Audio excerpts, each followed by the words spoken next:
ప్రాంతాల వారీగా కొన్ని డెవలప్ అయ్యి, కొన్ని వెనకబడితే వాటిని సరి చేసుకోవటానికి ఇష్టపడుతున్నారు.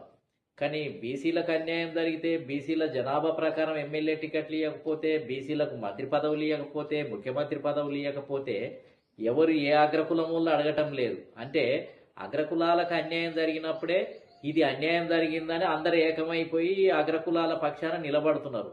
కానీ అదే పేదవాళ్ళ బడుగు బలహీన వర్గాలు ఎస్సీలకు వాటా తక్కువైపోయింది, బీసీలకు వాటా తక్కువైపోయింది, మహిళలకు వాటా తక్కువైపోయింది అని పోరాటం చేద్దాము అని అంటే ఏ అగ్రకులం వాళ్ళు వచ్చి పోరాటం చేయటం లేదు.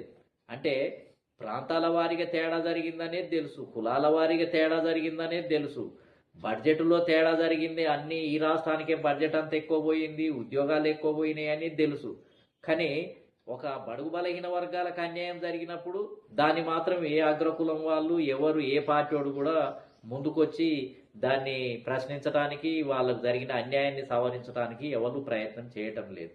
కాబట్టి ఇవన్నీ కూడా బలమైన వ్యక్తులు ఈ విధంగా తన యొక్క ఆధిపత్యాన్ని చెలాయించుకునే అవకాశం కనిపిస్తుంది. కానీ భారతదేశంలో అన్ని రకాల అసమానతలు ఉన్నాయి. ఒక దక్షిణాది రాష్ట్రాలు, ఉత్తరాది రాష్ట్రాలే కాదు.